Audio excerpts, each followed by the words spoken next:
Stan Lee was cool. I got to talk to him real fast before they shushed me out.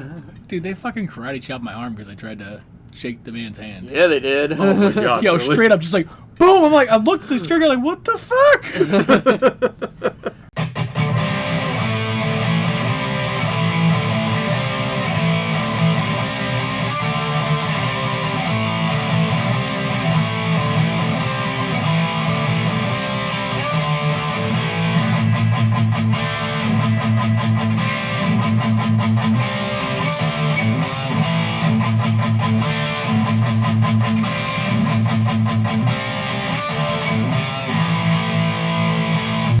Hello, everybody. Welcome again to another episode of Film Asylum. We are all back here in the Loomis room, and we are your hosts, Colin Peters. John Rochetter. And always Jeff Manfred. Today we got a special episode for you. It's our first tribute episode, and our tribute episode goes out to the one and only Adam West. Adam fucking West, man. Yes. Sadly, Adam West had passed away in June, so we figured we were going to give an anniversary/tribute episode, and this is the way to do it. And what exactly was the day that he passed away? June 9th. June 9th, 2017, at the age of 88. Oh, wow. That's amazing, actually. He lived a good, full life. And a very interesting career. I mean, he's been around for many years in the Hollywood industry. They said he was a very dapper, very professional person when it came to acting and doing his parts. And even though he's well known mostly for playing Batman in the 60s Batman show, Oh, yeah. and later on in his career, he was known for kind of himself for voicing the mayor in Family Guy. He definitely was himself. Mayor West from Quahog, Rhode Island in Family Guy. I was thinking, Adam Wee? Nobody messes with Adam Wee. We're going to give a slight backstory with him, how he became Batman, how he rose to fame, why we didn't hear from him for quite a while, and basically the rise and fall and what he meant to us. He meant to a lot to a lot of other people growing up, and not just kids, but also adults as well, and it passed on to other generations, which is really incredible. And Jeff and I actually have a unique experience to tell about Adam West ourselves, so let's get this started, guys. I'd say, honestly, we might have already brought it up in one of our earlier episodes. I think it might have been during the Q&A or our comic episode that will probably coming out shortly. But we did already have that story. I think we did, but if not, I love telling it because it's a fun one. Yeah. Go for it. So, but other than that, like, honestly, do you want to kick it off then? After I cut you off? It's all good. Well, I know Adam West was born in Walla Walla, Washington. Yes, that is a real place. Yes, it is. I believe his birthday was in August. I forget what year it was. John, you said 1928 was when he was born. Yeah. I know he had done, I believe he had played sports growing up. I don't know what position he was in football, but I know that was one of the main sports that, doing a biography that I had seen. He originally was going to college, to be a psychologist or psychiatrist. There's a difference between the two. But he got a knack for acting. I don't remember how exactly, and made his way out to Hollywood. He was doing a couple little small roles. I believe he was also in a Three Stooges movie. Wait, he was in the Three Stooges? Yeah, it was a Western one.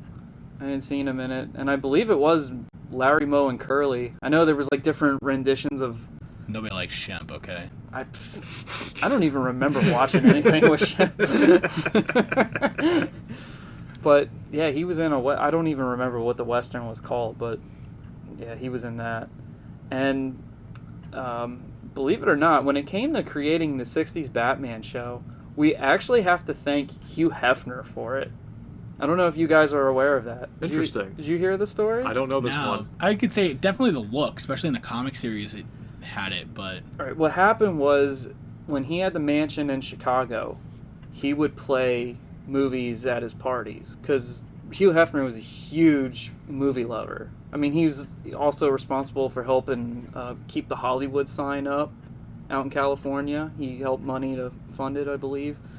And one of the things that he played were these old Batman serials that they had made way before the 60s show. Jeff knows what I'm talking about because we watched them. I remember seeing a clip of that in the Lego Batman movie. They actually snuck in a little bit from the serial. I mean, these things were, like, before, like, TV shows, I think, were the thing.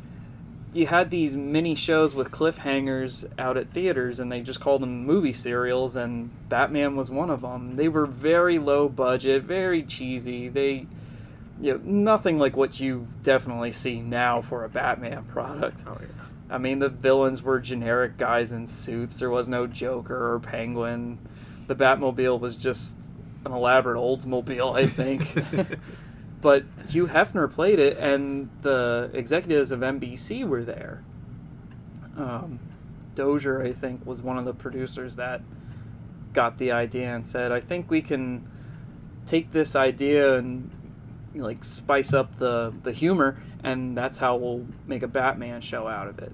And they went through a few different guys. Lyle Wagner, who wound up going on the Wonder Woman show with Linda Carter, he actually auditioned for the role of Batman, and they said it was either between him or this guy named Adam West. And they said, he's got the right jawline, and he has a good look for the character, but can he do humor? Well, here he did this, I don't know if it was a Nesquik or an Ovaltine commercial, where he was kind of like James Bond-esque. He gets on this ship where there's this guy, sinister mastermind behind a chair, and I guess he ditches one guy with a push of a button, and Adam West comes in and he's talking to him, and every time he pushes a button for some evil scheme to happen, Adam West always dodges it. At one point he stands up as the button is pressed and this chair that he was sitting in goes down. I don't know what all happens. It's been a while since I've seen the commercial, but Adam West basically says, he poisoned the Nesquik or Ovaltine, and Adam West caught it and he switched it right in front of his face yet. I think Captain Q. That was his name. Captain Q. Yeah, I think it was Nesquik because he was Captain Q, and at the very end he says some people will always try to get away with anything real quick or something like that. And he blows up a little floaty around his waist, and he goes, "Until next time, toodaloo." And that is so cheesy. That is so cheesy. But I see what you're talking about. That right there is definitely why I can see they chose him as Batman. And that was the humor that did it, and that's what got him the part. That's right. Cheesy. I remember looking at his old headshot. He has that dapper appeal. He looks like he could actually play James Bond. If I'm sure he had the action capabilities, maybe if he could pull off the physicality of the character of James Bond, I can see him as that character. I think he was suggested for the part at one point. I don't know what part of the 60s exactly, or if there was an issue getting Sean Connery at one point, or if they just wanted to try something with a different actor, but I did read that they wanted him to be James Bond and he had to turn it down because of Batman. Okay. I didn't know if it was a thing where they only wanted actors who were either British or Scottish because Ian Fleming and his novels, it deals with MI6, the British Secret Service, and Adam West is from the United States. Mm-hmm. I don't know if that had anything to do with it, probably. I could see it, to be honest, because if you look at all the James Bonds leading up to it, they're either Scottish or British, so... Irish, Pierce Brosnan, too, yeah. But, honestly, going back to Adam West, I actually got to check out the original appearance of Batman from the 1939 Detective Comics, and it was actually pretty cool, but I could see why they also chose Adam West off of that, because it really did look like him. The hair, the look, everything, the way the way he was standing, it actually looked like Adam West. And I'm like, dude, that's almost 17 years or 20 years prior to the show, and I'm like, that I could see it right there too. And those comic books were going through a transition at the time. They were getting more cosmic and not so much violent, dark, beat up the bad guys. There was kind of a humor edge to them that was going on, so it was a little appropriate for the show at that point in time, because I think they got in trouble and they actually had some sort of stamp that went on comic books that said these are approved by kids, because I think it was a psychologist named Dr. Wortham that thought comic books were the reason why kids were getting unhealthy because they were inside reading these things all day. And even Stan Lee was interviewed about what he thought about it, and he said, yeah, Dr. Wortham did these studies and said all these sick kids are reading comic books, but they also drank milk too, but he failed to mention that. And I was like, go Stan. But that's why comics had to take a turn, because they wanted to lighten up the violence. But honestly, at that point, you could see a rise in like the violence in comics, but there was no correlation between comics and violence at the times. It was from the late 30s until that point, they were kind of like building up to what they are now. Like comics have always been, well, I should say DC comics have always been on that darker, edgier side, but there was that era where everything was just like, all right, we got to tone it way down. Let's keep adding more water, guys. Let's keep. Well, when the rise of those characters were coming out, they were still off the edge of World War II and coming out of a depression, so things weren't really so happy, cheery either for people. Very industrial, blue-collar stuff going on in the United States. And then the 60s came around, and it was peace, love, hippies, drugs psychedelic, yo. And oh my God, when they did Batman was in bright colors, and it was like a psychedelic trip, especially with everyone dancing, Batman waving the fingers across the eyes. The Bat Tootsie is fucking the most amazing thing ever. And what happens to him while he does the Bat Tootsie? He gets drugged. Oh my God. I never even thought about that. And that's in the first episode. I think we're getting ahead of ourselves. We didn't even get to that show. And they still play these episodes of the Batman TV show on TV Land. I know they still like show them on repeats. And every time it comes on, I gotta watch it. No matter what I'm doing, I gotta put it on. Yo, I got the Blu-ray set. Jeff has the Blu-ray set. I was so excited to see this finally come out because honestly, if I had a bootleg copy of the series, because I'm like, you can't get a hold of it, and I just love watching it. And finally, when that came out, that was like made my day. Man, when they cleaned up those images and you saw the details more in the cave and the costumes, because nobody talks about how great that set and those costumes really were for that show. And that's the thing that still gets me, because that was comic book stuff come to life, and it was so cool to see that as a kid. Like, we were fortunate enough to grow up with the Michael Keaton Batman movie coming out and then the reruns of the show at the same time, because I remember still more as a kid watching the reruns of the show and then the Keaton movie on VHS, and it was like, well, how comes Batman's in a black suit in the movie, and then in the comics you find out he's blue and gray and he's got the yellow bat symbol on the chest. And it was like, damn, man, this show did it right. Yeah.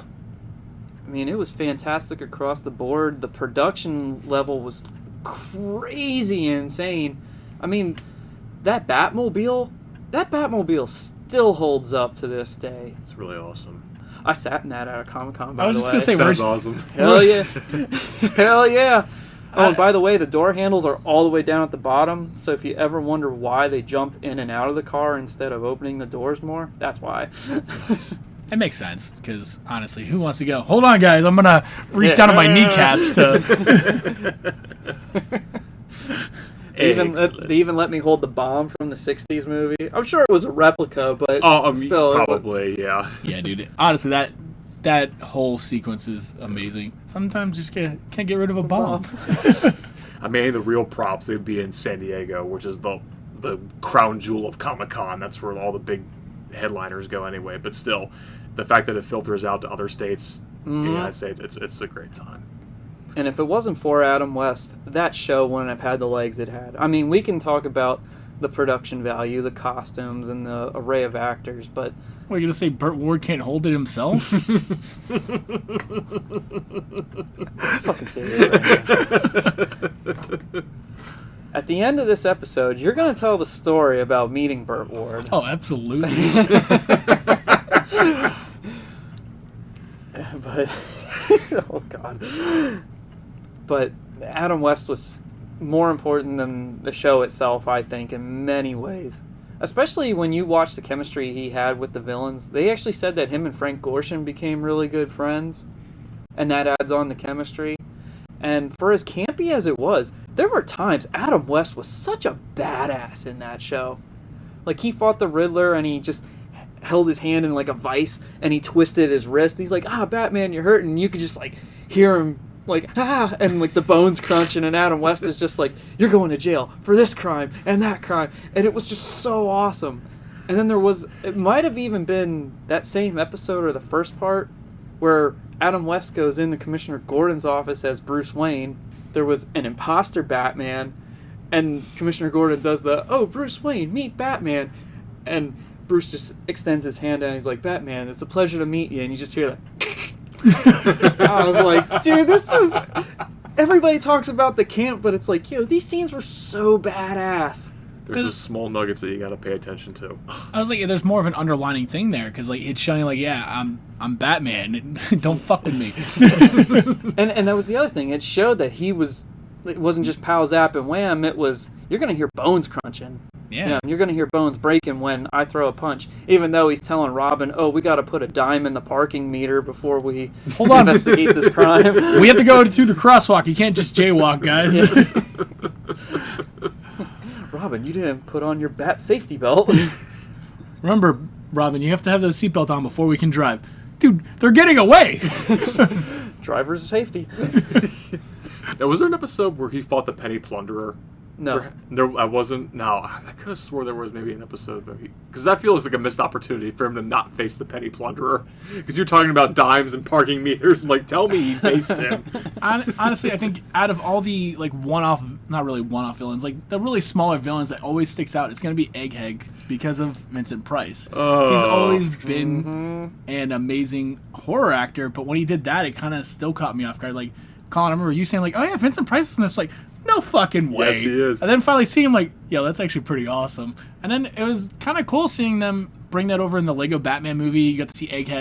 And then even recently, the last two movies that Adam West did was the animated 60s Batman, and they had brought Egghead in again. I'm like, wow, that's actually really cool of them. Keeping up with the tradition.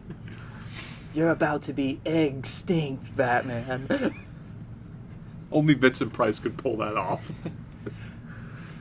And Adam West worked really well with a lot of those great actors, and that show was so popular.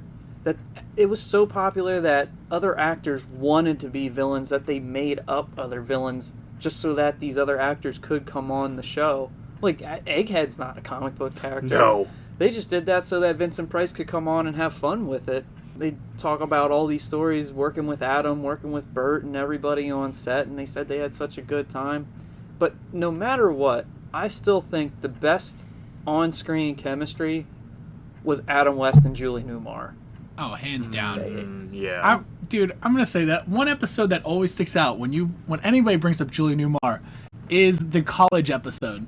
And there are so many sexual innuendos that you're like, this was a kid's show? And I was like, oh my God.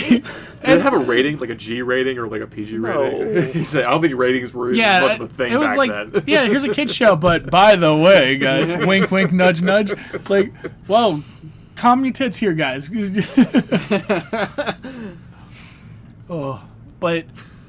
out of the three Catwomen from that series, Julie Newmar, hands down, is probably the best. Easily. Yeah. Yes. But we've got Eartha Kitt, who later replaced her, and then we had Lee Merriweather, who did her during the movie. But Julie Newmar actually fit the role the best. And that was a role she was born to play. Oh, absolutely. I mean, she just oozed sex appeal and just took it and ran with it. You know, and talking about Adam West and Julie Newmar as those characters and how memorable and how they hold up, that's the kind of stuff right there where I say to anybody who says, oh, this person and that person won an Oscar, and it's like, but watch these guys. Look what these people do. And look at the longevity that has come with it. You know, that Oscar doesn't mean shit in the end. No. Yeah, it's like a bump, but, I mean, hey, it's kind of like football players on a team. You know, they come and go, but the team lasts forever, and it's the legacy that's going to be there. Well, they created a legacy. As a professional actor for 12 years, if you're in this business to go after awards, you're in the wrong business. You are not in this business to win trophies and to get some sort of statue saying you were excellent in this one thing and we may not remember it 10 years, 20 years from now. You're in the wrong business if that's what you're here for. A lot of the best performances and the best films or products ever made don't even get any sort of recognition at all. Yeah. I was going to say, shit, man, it's been, 50 plus years, and we're still talking about this show in 2020. And that's how we know that this show had longevity. The fact that everyone got excited when they put it out onto Blu-ray, even DVD. The fact that everyone still wants to see it. So it's like, yeah, it may have been campy, but it still held up. Like, we still think the acting's amazing.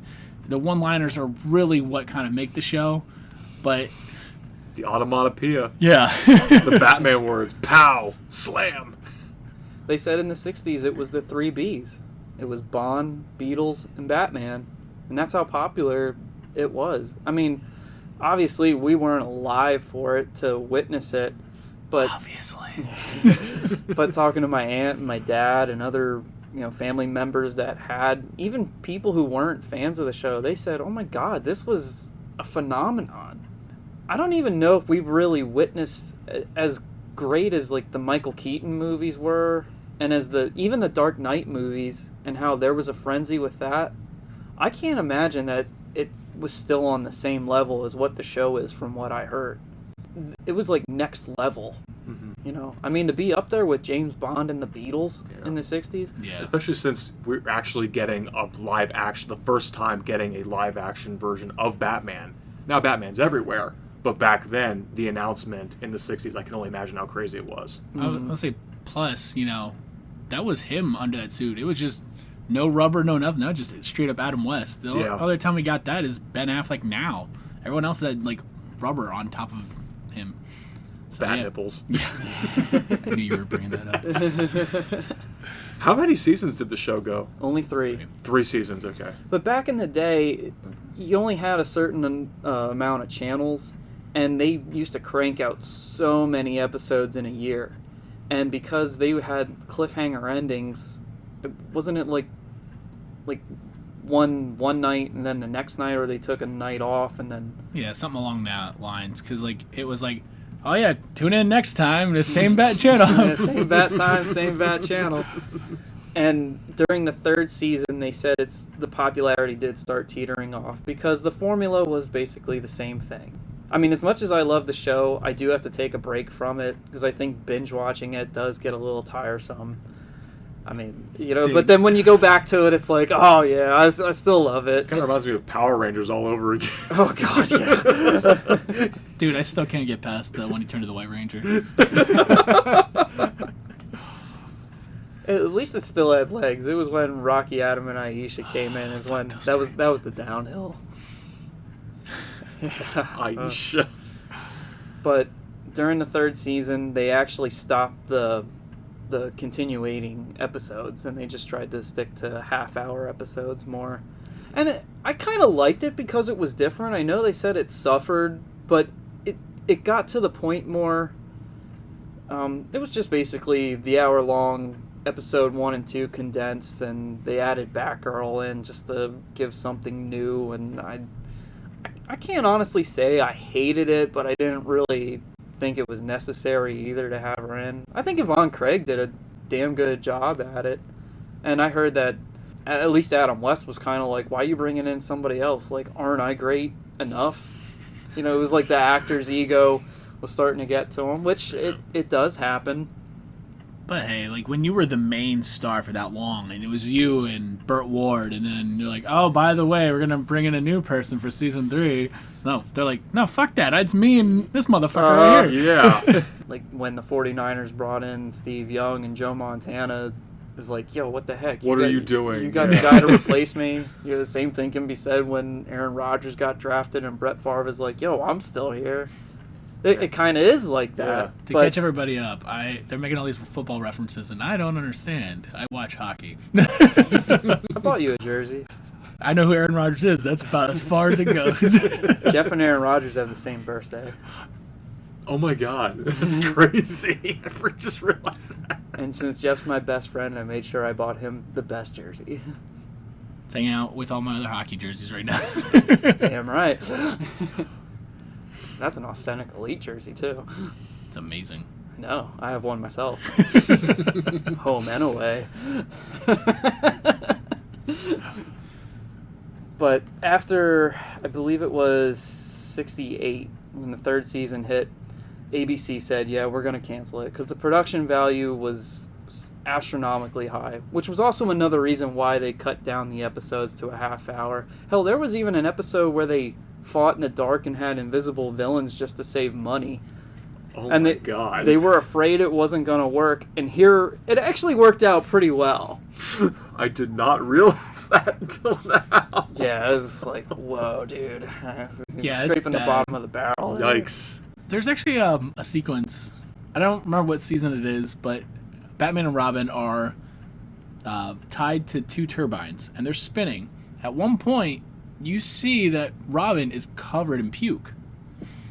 But the next scene, most of him's cleaned up. There's still just like stuff on his pants. I'm sitting there, I'm like, yo, did you guys not pay attention to continuity on this at all? Like, so it's like, did they just keep spinning? I'm like, hope for the best, guys. And the sad thing is, there was a rumor going around that, I forget if it was NBC or another network, was possibly going to pick it up for another year, maybe another year or two. Mm-hmm. When I heard that, I was like, oh, man, they should have done it. But I believe what stopped the deal was they strike the set. Like, the Batcave got torn down. Yeah, it would be too expensive to rebuild all that. Exactly, and then they just said, okay, forget it. But I know the actors were disappointed in it, and of course us as fans are like, well, that's really disappointing to hear. Because I still would have, I mean, even though it's campy, I think if you have camp, 5 seasons is the max. It's like what, Jeff and I were talking about with Ash vs. Evil Dead. We thought, man, if they can just do at least 5 seasons, just tell a story in 5 seasons, you're good. Actually, from what I'm hearing, they might actually do a 4th to actually finish it. That's fine. Because Sometimes shows can be great with just 4 or 5 seasons just to get your point across, and then you have these shows that go on for way too long that they need to be. I can name a few, but that could be we can all name a few. That could be a whole new episode. But right now, Adam West. Yeah. And during this time, Adam West actually had a hard time finding employment because he was typecasted heavily as Batman. Because he is Batman. Exactly. Well, a lot of kids really looked up to him. One of the coolest things I ever heard him say that he was most proud of about playing Batman was kids would tell him, I didn't have a dad growing up, and watching you, I felt like you were the closest thing to a father that I had. So that really motivated him, and you never heard Adam West really get into the spotlight in a negative way. It was usually him as Adam West, Yeah. And I think here and there when he needed work, he would do shows dressed as Batman and do meet and greets, and I think he said he felt he was at his lowest when he actually got into a cannon and got shot out. Wait, what? Yeah. when did this happen? Sometime in the 70s. Jeez. Yeah, he said he felt like that was the lowest of the low, and I don't think he had any other memorable projects after that at that point. But he did meet his last wife. She was actually, I believe his wife was from France, and she came over and her kids went to meet him, and she didn't know anything about Batman, and he actually was approaching her, and she was like, what's up with this guy? And sparks flew, and lo and behold, they were together for many years, and he had a couple previously bad relationships before, but everything worked out well for him with his wife at the time then, and it was like, that's really cool to hear. Yeah. So Batman brought him and his wife Yeah. together. I'd say even from the 70s on, he kind of just randomly showed up in different things, not as Batman, but doing the voice acting. Like, he was the Gray Ghost in the Batman animated series. First time I actually got introduced to Adam West was The Simpsons. He was the crazy guy. And, like, I was thinking about this as we're talking. I'm like, yo, I don't remember watching much of the 60s Batman when I was younger. But, like, as I got older and started getting more into Batman is, like, when I got to that. But I'm like, when was the first time I got introduced to Adam West? And I'm like, oh, shit, The Simpsons. And, like, as I got older, like, I started realizing there was a lot of, like, the animated series and, like, I didn't even, like, correlate the voices together. Like, he's always been there. It's just you don't really recognize it until you're looking for it. Another big reason why he got back into doing the voiceover work was because they said they brought the original cast of the show back when the movie, Tim Burton, Michael Keaton's Batman movie came out. Mm-hmm. It was one of those like Arsenio Hall or like Geraldo, like a daytime talk show, like Regis and Kelly, something like that. And they had Frank Gorshin and Julie Newmar, Adam and Bert. They all came out and were talking about it and said, "Hey, the phenomenon's back." And I guess the old reruns were kicking back in again. And wasn't there like a Super Friends or a Batman cartoon? And I think he did the voice of Batman in those as well. I think he did. But when the animated series came around in the early 90s that we grew up with, he did the voice, as Jeff said, in the Grey Ghost episode. And that was kind of like a throwback of his life. Yeah. Where he was typecasted playing this superhero Zorro character, which Zorro was an inspiration for Batman. Yep. And then he becomes an out-of-work actor. And here, lo and behold, it's actually like within one of these episodes that helps Batman solve a crime. And at the end, they both work together and save the day. It was great hearing him again. Yeah. Mm-hmm. And then later he becomes Mayor Adam West. Yes, Mayor Adam indeed. West. I know that show definitely had its own laundry list of problems because it got canceled, I think, twice, Family Guy. And the one episode that kind of brought it back into the fold again was like season 4, episode 1, where they had to go balls to the wall. That was the episode North by Northeast where they're trying to prevent the Passion of the Christ 2 from being made. Mel Gibson actually wanted to voice himself, but they didn't ask him because they thought he was going to say no, and he actually turns out that he wanted to do his own voice. Oh my! So, but he didn't though, even though he was totally on board with doing it. And then I'm not sure what season it was where we were actually finally introduced to Mayor West. I'm not sure when it was, but every time I watch him as this character in Family Guy, I wonder, is he really like this in real life now? Now that age is really catching up to him, is he really like this crazy guy running a city? I've often wondered that myself because even in The Simpsons, he was nuts. Like Homer, it was the episode where Homer's trying to be Mr. Plow. Yeah, that's what it was. Mr. I'm like, Plow. trying to remember what episode it was, but I'm like, all I remember was Adam West did it. Because he goes to a car show and the Batmobile's there, and that's when Adam West is talking to Lisa and Bart. And he's like, "Oh, you probably are only familiar with the new Batman movies." There's only 3 Catwomen: Julie Newmar, Eartha Kitt, and Lee Merriweather. And you didn't need rubber and fake muscles. Pure West. I feel like I just got done saying that too. That's making it funnier. I feel like that needs to be like a product that he could have marketed like on camera for a commercial. Well, this is Pure West.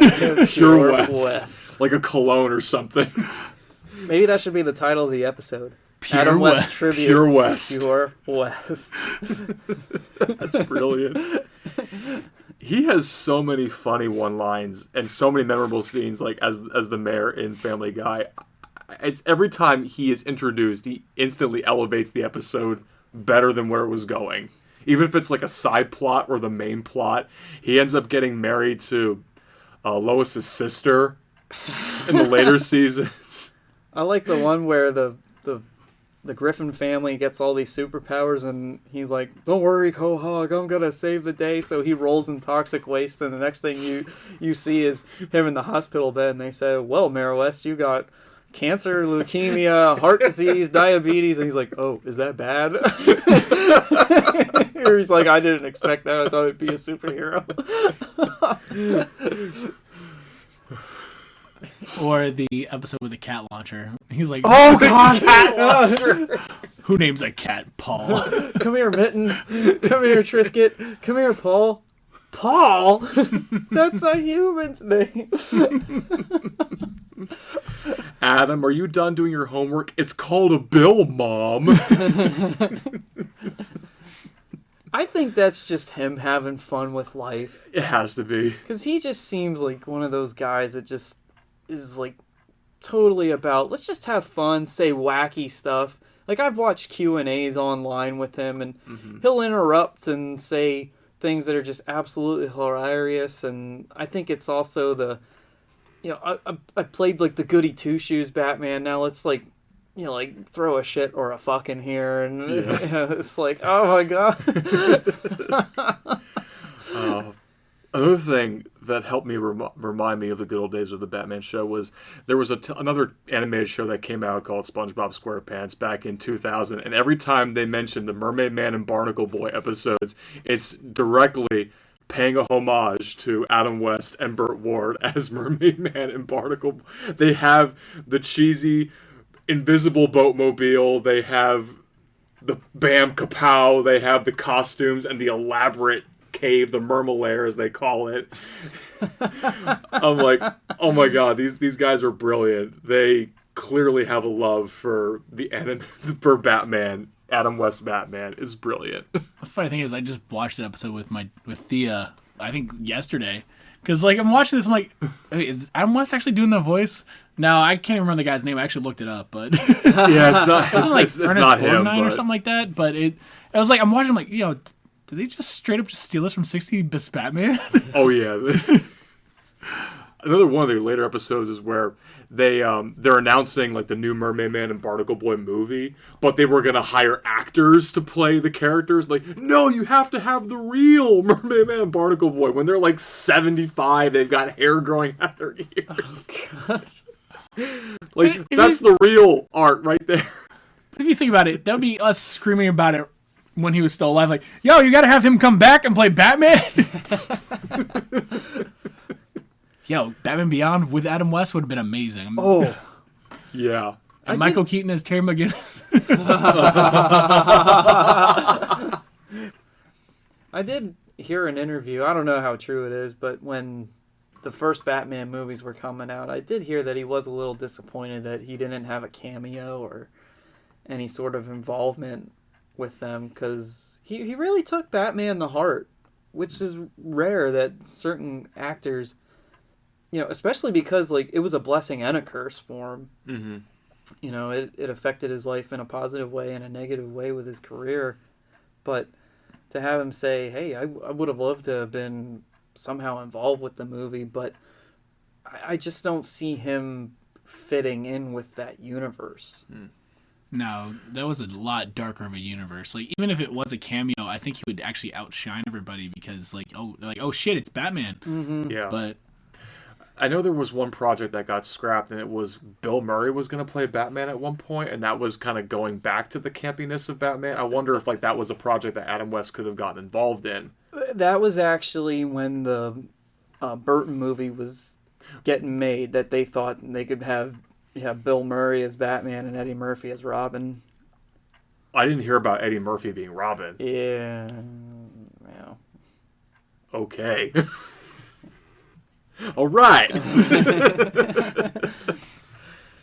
I didn't look too much into it. I'm like reading this book right now called Tales from Development Hell, and that's not one of them. There is a segment about Darren Aronofsky's failed Batman Year One, and then the original proposed idea of the first Batman v Superman in 2004. Those are stories that are actually quite interesting. I remember hearing about Aronofsky's Batman. Mm-hmm. But we were very fortunate that Adam West did come back as Batman one more time. Well, I guess in a way, 3 times actually. In 2003, there was a movie called Return to the Batcave, where it was like a reunion special. At the time, Burgess Meredith and Cesar Romero had passed away in the 90s at some point. And Frank Gorshin was still around, Julie Newmar, Lee Merriweather was still around. I don't know if Eartha Kitt was still alive. I don't know. Maybe. I think she might have passed away in like 2005 or something.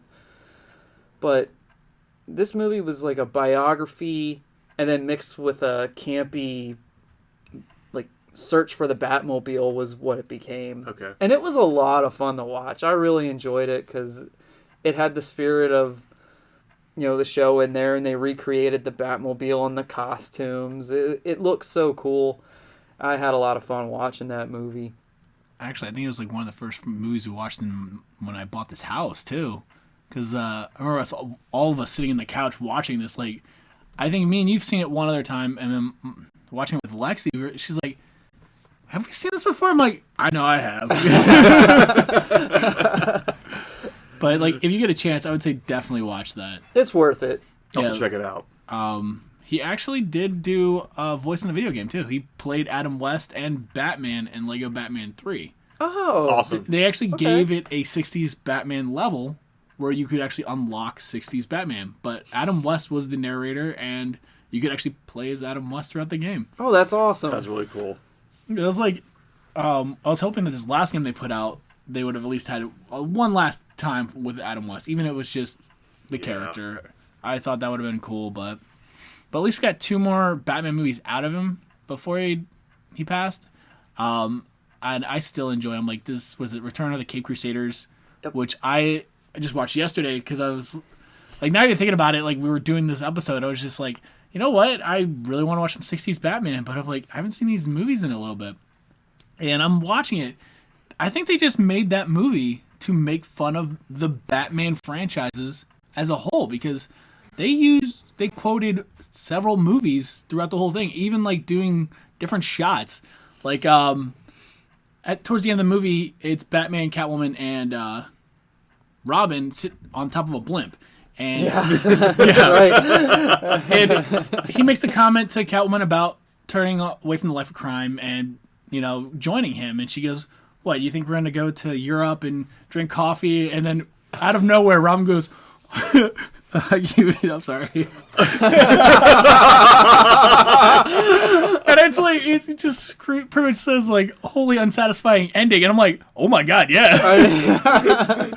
And it's like, even throughout that, like, Batman, I don't know, guess I could say spoiler, turns bad, and he starts beating the shit out of the Joker, Penguin, and Riddler, but he's using lines from like the 90s Batman, from Batman vs. Superman, even the comic books. And I was just laughing because like, he's beating the piss out of them.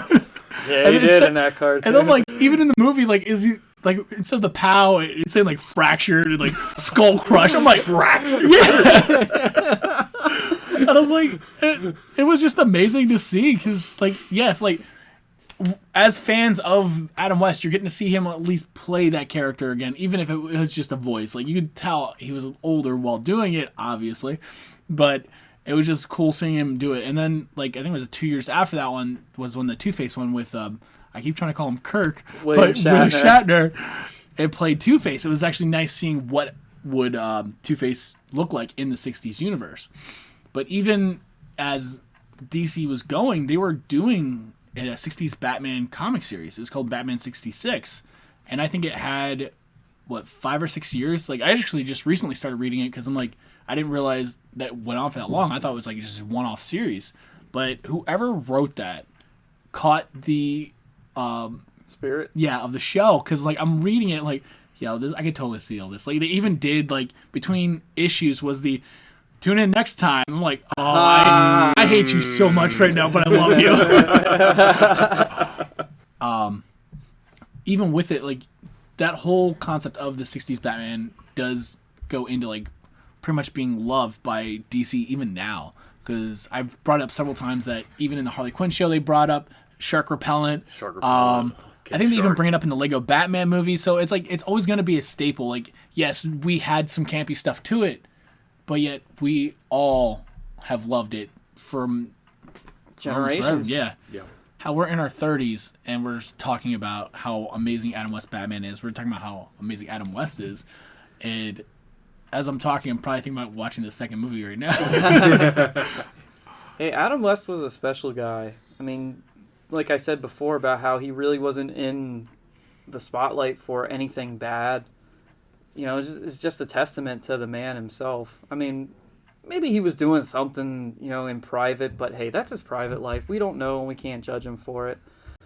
But Jeff and I, we met him at a Comic-Con in, what was that, 2011? Yeah. I think. And we wanted to get a picture with him so bad. And as we were going in, as this was in Philadelphia, as we were getting our tickets scanned, they even asked us, they said, "Are you guys planning on seeing Adam West?" And we were like, "Hell yeah, we're planning on seeing Adam West."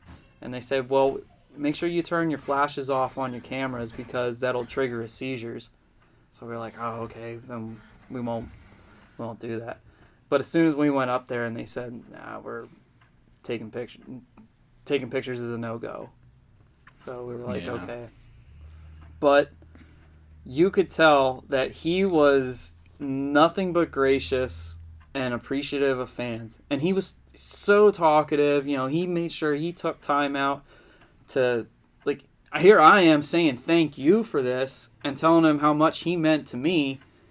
And he said, "No, I thank you for, like, appreciating what I do and seeing what I've done." Because I've told him before that, like, you actually inspired me to, like, want to learn more in school, like don't be stupid kind of thing. Because that was, like, his teachings in the show.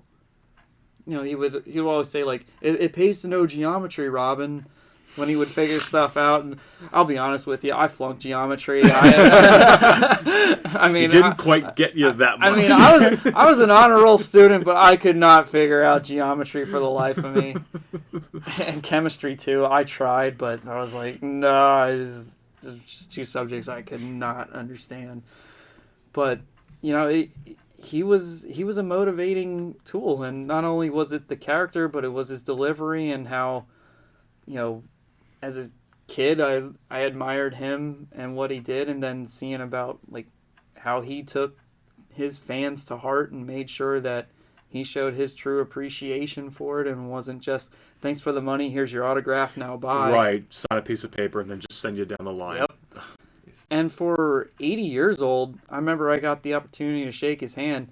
You'd never guess he was an 80-year-old man. I mean, he still looked phenomenal, for someone in his age, and he still had, like, a really firm hand grip. His spirits were witty. It was incredible. It was like you thought he couldn't die. He'd be immortalized forever. Yeah. I mean, he is. He is. So that's why when the day came, it was like, it was weird to me. Mm-hmm. Yeah, like, honestly, after meeting him and then hearing it, I think I was in shock because I was like, there's no way. Like, That's how I felt. Yeah. It's like, Adam West can't die. He's been around this long, and, you felt like he really could be a member of your family. I mean, it felt like, to me, how when Robin Williams died. That hit, and it hurt That because hit hard for a lot of people. because those guys brought so much joy and happiness to everybody.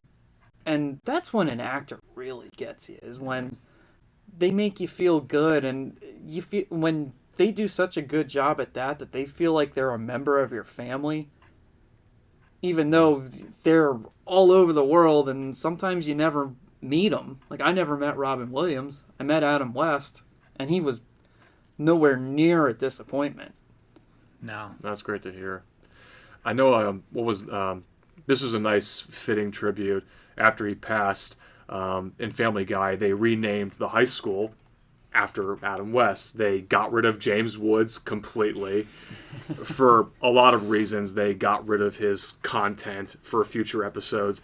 And, they pay a great tribute to Adam West, like he's as, like, seen in heaven with all these other characters from Family Guy that have passed on. They do a great tribute to Carrie Fisher, and Adam West is right there too as well in the four-piece suit, as he liked to put it, four-piece suit. He didn't wear a three-piece suit; he wore a four-piece suit, and just cheering his own name, Adam West, Adam West.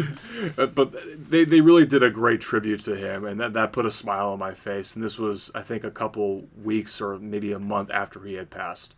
Also, out in L.A., in City Hall, That was one of the greatest tributes that were out there. Was they announced they were going to shine the bat signal in City Hall in his honor. And at first I thought, oh, they're going to find some like leftover bat signal from a movie and break it out. No, they got a bat signal that was his symbol from the show. So they made that specifically for him for that night.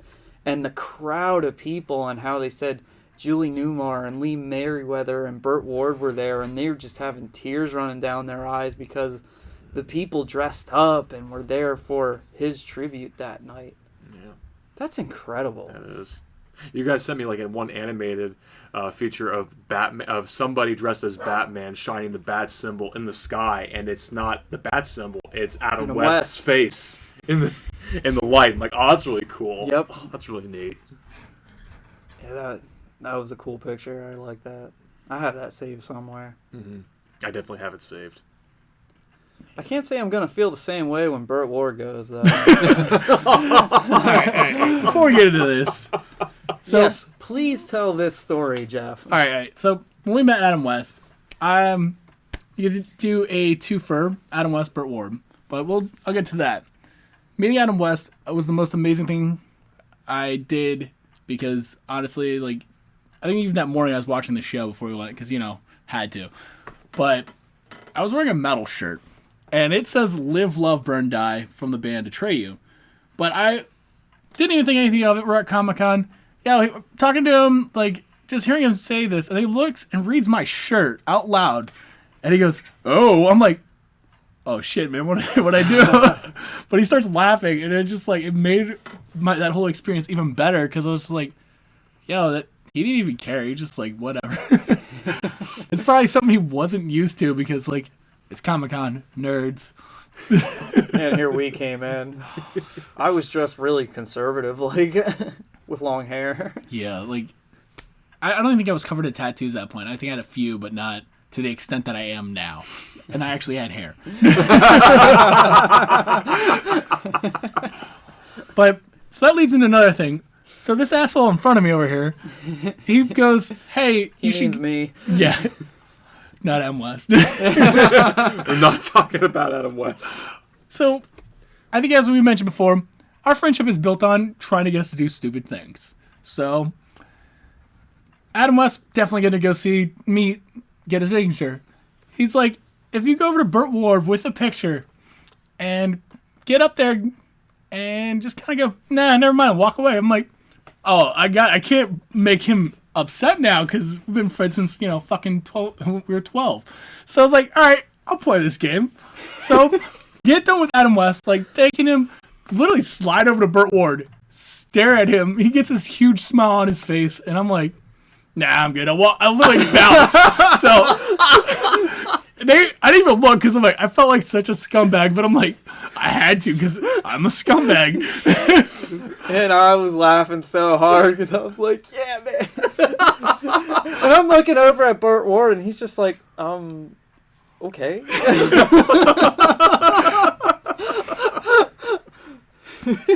Poor Burt Ward.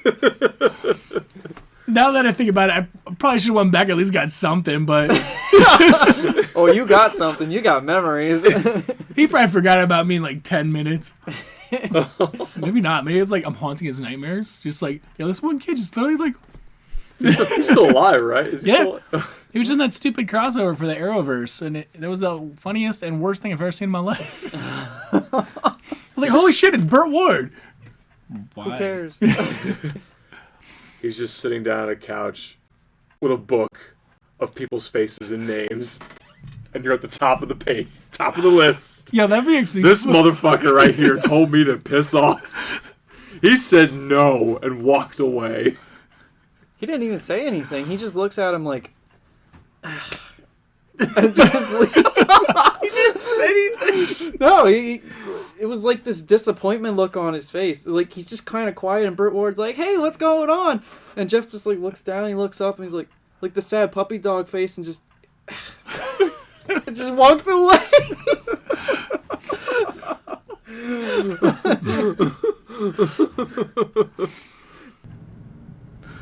Oh my god. Dude, now I'm like thinking about it, like, dude, I do feel like a scumbag. It's been fucking almost fucking 10 years, and I'm like, yo, I was a scumbag. If Burt Ward hasn't forgotten it. I think out of the one other person out of the show, I would love to meet Julie Newmar. Yeah. Yeah. I think that'd be a cool experience. I think we did meet Lee Merriweather at a horror movie convention, to be honest. I didn't like personally meet and greet her, but I did see her passing by and said hi. Honestly, the difference between the Comic-Cons and the horror movie convention, the horror movie conventions are a lot more chill, where the stars Very. are walking around, you can talk to them. Hell, they'll even get pictures with you outside of the building. I was outside smoking, and I ran into, Peter Weller. yeah, and he's smoking a cigar, chilling out. I'm like, That's fucking awesome. wow, damn. Hanging with RoboCop and Batman. Yeah, I was like, damn, this is amazing. I say Batman because Peter Weller did the voice of Batman in Dark Knight Returns animated movie. I For anybody who doesn't know. I had a conversation with Paul Bearer in the bathroom. Yeah. Of all places. I know. When my hair was still semi-long, Kane Hodder, who's known for playing Jason, he kept calling me David Spade. And then we were in line to meet Heather Langenkamp from A Nightmare on Elm Street. He just straight up comes walking up behind me, grabs me by the back of the neck, and just is taking me around to every celebrity in the table that was there that day.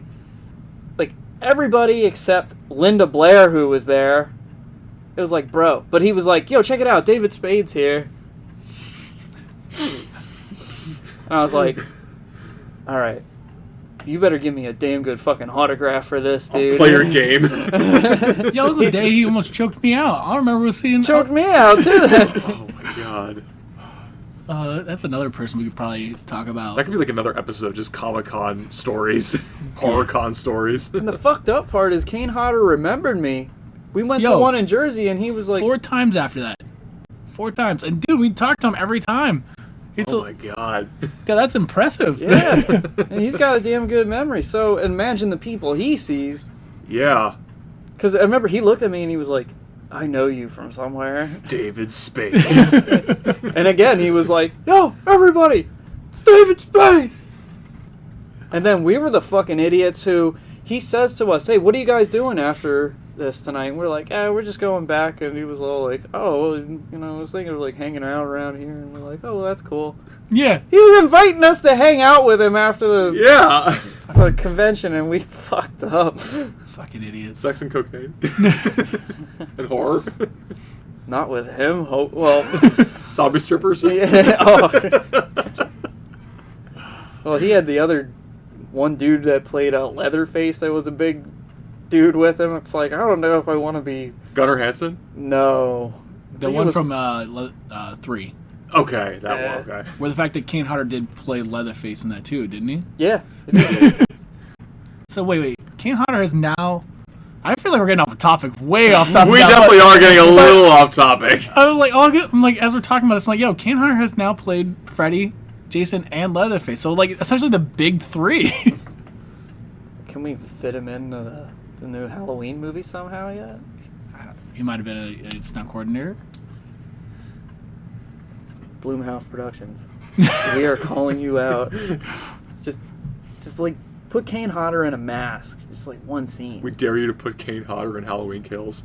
That'd be awesome. Hey, Well, you know he's yeah. going to be protected from the virus because he's wearing a mask. This is true. But Adam West, oh man, it's been a little over 3 years now. It's weird. It's really weird. It would have been 91. That's great. I'm still surprised, like, the 80s, he was in his 80s. Yeah. Again, it just felt like one of those guys that would live forever because he was there. And to know that he was also approaching his 40s when he was playing Batman. Really? Like, he didn't even look like it. Exactly. I thought he was, like, early 30s, like, even late 20s, but, yeah, he was in really good shape. Yeah. And how he cherished that part and how he cared about the fans so much the way he did, and just the heart that he had and put into that show. It was...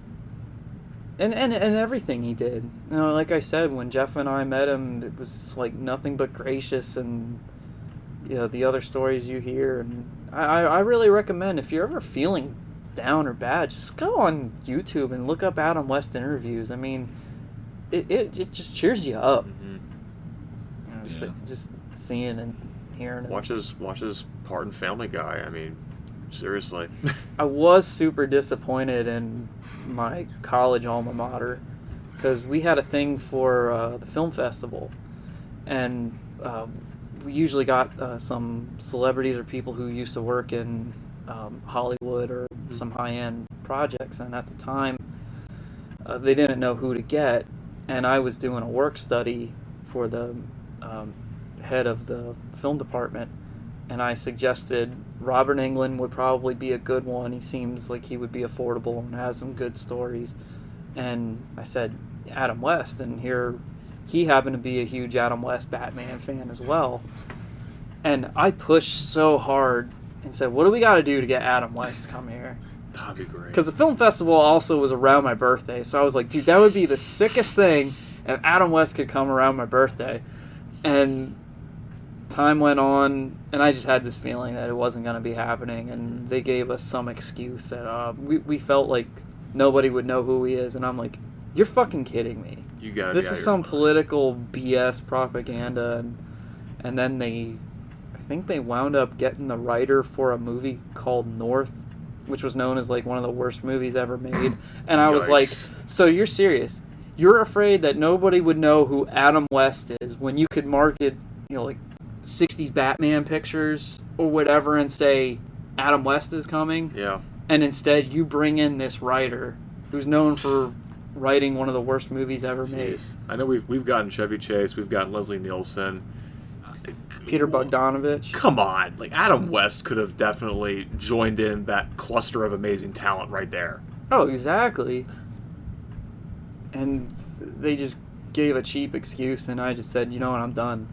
As a matter of fact, I think that was actually when the head of the theater department pulled a couple of them were mine, before it even went to the film department, and I said, you know what, I'm done then. You guys want to play that, don't come to me for advice anymore. Fucking school. Politics. Politics in school. No. Well, guess we're coming to the end of this. Yep. Let's just end it on a high note. Let's say, what would you guys suggest is your favorite Adam West, let's say, movie or sequence or whatever, to kind of end it out on a high note? Okay. You can't go wrong with the Adam West Batman movie. I mean, obviously the one-liners in the whole show. I mean, some days you just can't get rid of a bomb.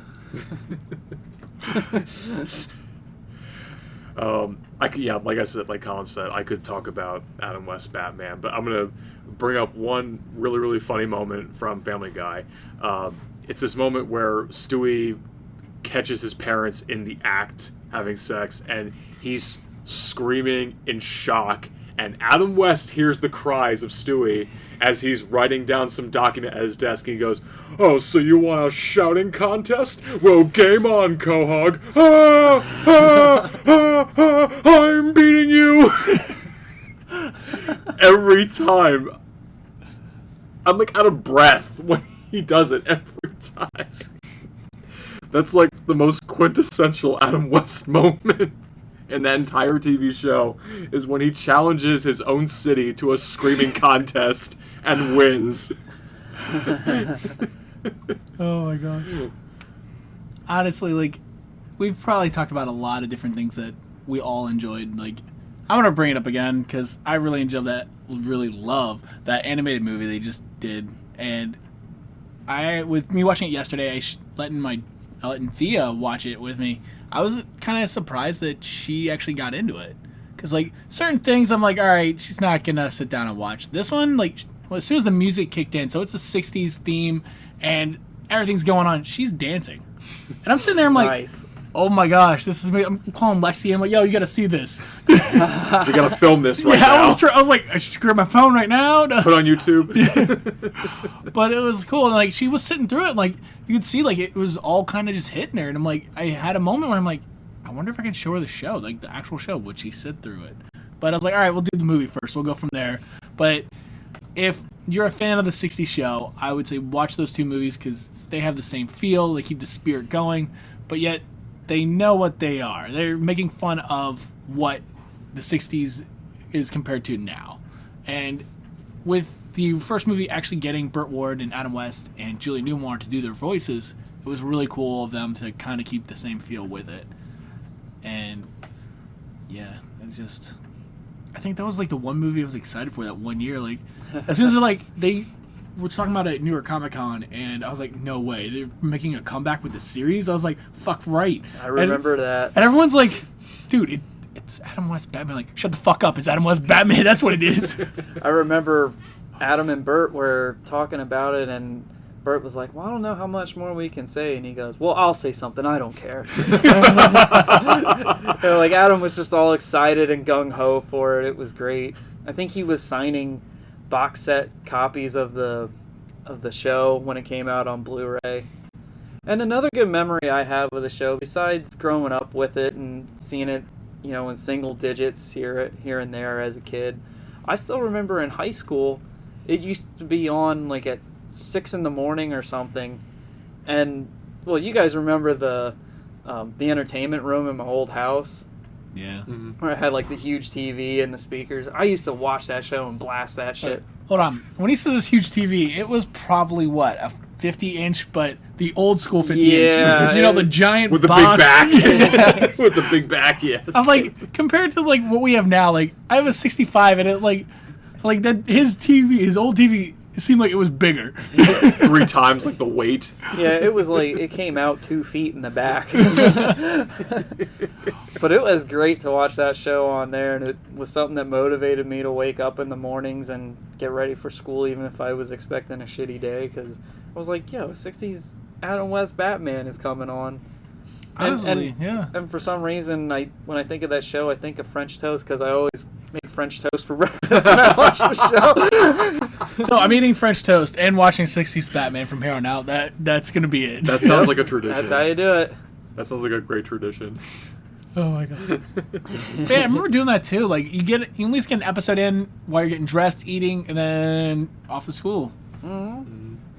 And in that entertainment room, I like build an entertainment atmosphere with like rock and movie memorabilia all around. So Yeah. it was fitting. Like when Halloween came around, I decorated the shit out of that room. And it just fit because it was kind of like the comic conventions or the horror conventions that we go to with all that stuff, and how you saw the 60s Batman. Like, I remember I was thrown for a loop when I went to my first horror convention and I saw 60s Batman stuff there. I'm like, why is this here? That's actually where I got the bootleg Yeah. series, because I'm like, we couldn't find it. I wanted to watch it, and I was like, well, $10 is $10. I'm not bitching about anything right now. Yeah. You could find a lot at those horror conventions. Like, there was that show, Freddy's Nightmares, but then there was like 2 other spin-off shows. I was like, what the hell is this? Freddy's Nightmares. Oh, jeez. There's more? But yet, if you look on the internet for it, nobody mentions it. So I'm like, whoa, it's that bad even. It's not on the internet. Oh, it's there. Oh, sorry. Got to do some extra digging. I don't know if I want to. But I would say even fans of the 60s show, I would say definitely go out and get the current box set, because all it is just the seasons. I don't think they're ever going to re-put out those limited editions that they Probably put out not. as soon as that series got released. Has a lot in it. I mean, a lot. That scrapbook that they have in there with those awesome 8x10, well, they're not 8x10, but the awesome pictures from the movie or the show and the behind-the-scenes stuff, it really is like one of the best box sets I ever had. Thing's massive. It's what, a foot across by Yeah. 8 inches tall. Like, it's massive. It has like a little Matchbox car for the Batmobile in it. It has a lot of stuff in there, and it's actually displayed at the top of the shelf. But I'm still surprised that they are making stuff for it. Like, I just recently found out I know they did do a couple runs of action figures for Adam West. Yeah, they even Batman. had a surfer Batman where he had the yellow shorts and the If you look at the surfboard. top behind me, I actually have a Surfer Batman Adam West pop figure. I looked at that, I'm like, I knew I had an Adam West. I'm like, but is it the Surfer one or is it a normal one? Oh, it's the Surfer one. Surfer Batman. Absolutely. Love that. Because that was him and Joker gone fighting, but doing a surf off. And there was a shark, and he used the shark Shark. repellent in that episode, too. Oh, more of that, please. Listen, I want to see any of the current Batmans pull that off. Yeah, really. The bat Yeah. shorts while wearing a bat suit while surfing and then fighting a shark. So, like, straight up Jaws shit. And a Cesar Romero Joker. Dude, the mustache is what makes that. No Oh, matter God. what. Yeah. Oh, Too good. Yep. So to Adam West, we say cheers to you, and thank you for everything. yeah. Thanks for the Thank you. memories. Thank you, Adam. I didn't meet you, but you're in my heart. What were you doing, dude? Seriously. You didn't meet him. What a fucking loser. I don't know what I was doing. Now I know I It was hate 2000. It was 2011. I don't know what the hell I was doing. It was 9 years ago. know I haven't been to how. a Comic Con. I mean, the first time I went to one was 2012. So yeah, sucks to be me, nerd. Yeah, it does. You're like, wow, it's 2012 was the first. I'm like looking around, like, fuck, there's a lot up here, guys. Got quite a collection. It's still growing. You guys have anything else to add? I think to that's. Adam West. I think we covered everything. So that concludes our Adam West episode then, I guess. Yeah. The man, the legend, the Batman. Pure Adam West. Pure Adam West. One interesting thing that I did remember was somebody asked him, do they consider Batman a superhero? And he said, no, I consider him a great crime fighter and a great detective. But he said, I don't consider him a superhero. I was like, oh, that's interesting. And coming from him, you know, I could understand his point of view from it. But it makes sense, dude. He beats the piss out of people, and then he goes, "Oh, by the way, you're going to jail now." Yeah. Like, it beats you with an inch of your life, Right. and then like, "Oh yeah, come on, let's go to jail." I mean, he's human. I mean, he doesn't have the supernatural ability like Superman or Green Lantern. He doesn't have these powers that come from another planet or from some object. He's just a crime fighter. Well, I've said it in another episode, but I think what makes Batman more on a super level is that his athleticism, his fighting skills are above and beyond an average or even a great crime fighter, you know, detective, you know, martial artist, athlete. You know, it's kind of like the difference between us and a pro football player. You know, like their athleticism is just off the charts. What we see on TV, I mean, is far superior and elite to anything we can do. You know, that's why they play at a professional level. And Batman is this professional crime fighter. You know, he knows how to hide in the shadows. He knows how to intimidate and interrogate, use theatrics, and as well as his athleticism when it comes to fighting and like dodging bullets and other incredible things, as well as his intellect. So, you know, I think he's supernatural to a human extent, but, you know, like you said, he's not from another planet, nor did he gain any sort of powers. He trained himself to become that. Yeah. Not taking away anything what Adam West did say, because, I mean, it still goes hand in hand, but, I mean, I wouldn't, like, jump to the conclusion and say, well, he is a superhero, but that's just how I view it. Makes sense. Everybody has their own philosophy and viewpoints. And Yep. Yeah, and yeah. And it's not like bashing, No, you know, not at all. an opinion at all. It's just adding more to the mythology of the character. Is Yeah. all I'm doing, and adding a broader perspective Right. of like how to see it. Right. But with that said, if you guys don't have anything else to add, I think we'll sign off. Sounds great. All right. So one more time to Adam West again. This is our very first tribute episode, and I'm happy it was to him. Yes. Absolutely. More to come in the future, maybe. Oh, for sure. For other ones, other celebrities who have gone too early. Well, Adam West was 88. I wouldn't say He was gone too early. How dare you? being gone at all. Yes, enough. Yes. But with that, we're going to sign off. This is Colin Peters. John Rochetter. And Jeff Manfred. Until next time, stay safe, stay crazy, y'all.